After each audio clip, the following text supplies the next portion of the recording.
Ayan, tapos na. Lagyan ng tempered glass, yung plain sheet, yung long span, tapos yung sa bubong.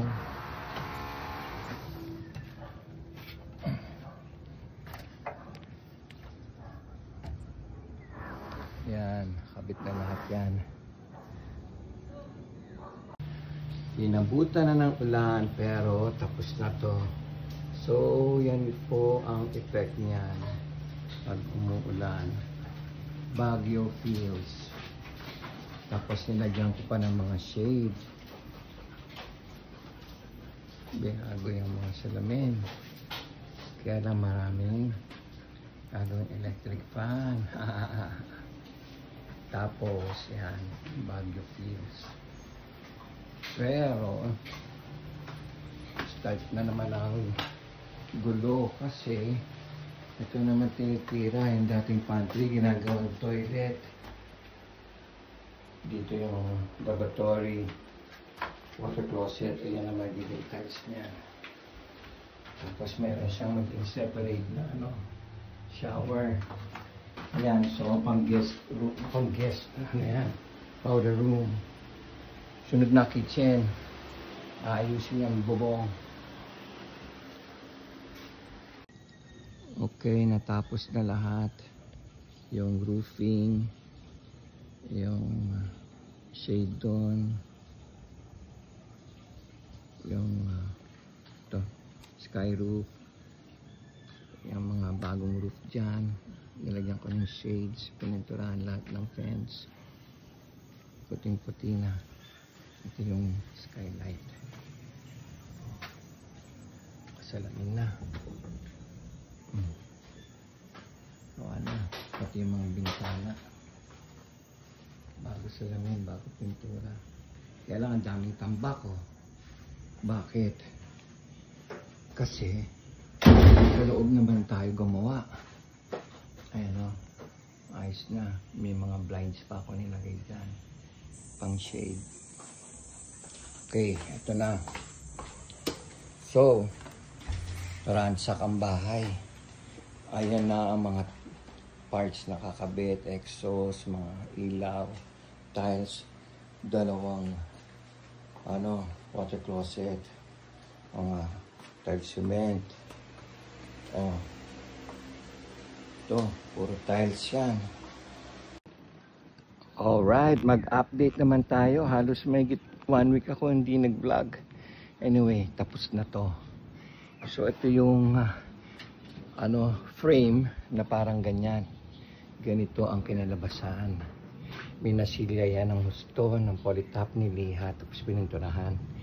Nilagyan natin ng sheet kasi sa babaw niyan may makapal na 10 mm insulation. Tapos sa babaw niya meron pa ulit makapal na sheet. So nilagyan natin ng tawag dito fascia para may cover. Pininturahan na rin natin itong mga bakal and wall. Refresh tong mga etong mga fences. Tingnan natin sa taas. Naglagay akong temporary hagdan dito. Okay. So ito, kapal nito. Yan, tapos nilagyan ng flashing para hindi pasukin. Ito pa flashingan pa to.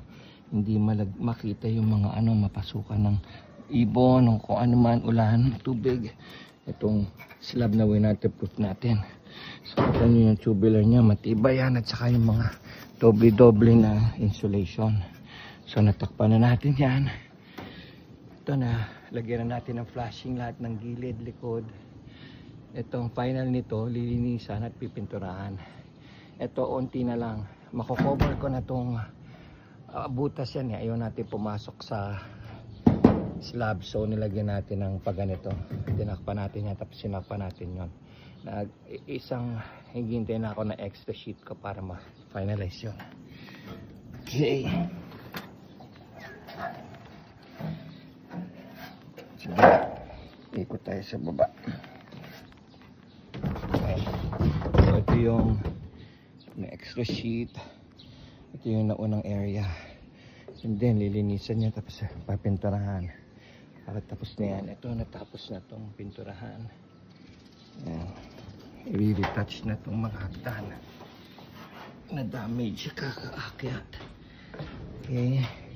So, napinturahan na natin tong maliit na ano na yan, tigula.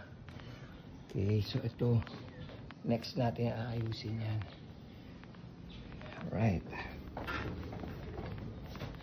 So, binago natin ang paint. Yan, parang coffee. I-paint natin yan. Paint natin yan lahat. Yan nga natin sa labas. So, ito yan. Ito na lang yung natitira kong work. Itong harap. Yang harap. Oh, okay. Lalagyan din natin yan ng ano sa labas. Ng parang ganon. Ganon. Fascia. Okay, tapos flashing sa mga flashing doon. Para wag pumasok yung tubig sa loob. Tapos flashing din doon. Okay, so marami pa tayong mga materials na kailangan makakapal na yero. Pero i-repaint natin na. Repaint na rin ang buong wall ng ganong color. Okay, so yun ang update. Yan. Okay, so touch up. Kung ano ginawa ko sa taas dito. Yan, tatanggalin natin yung old paint. Tapos, pipinturahan natin. Yan, okay.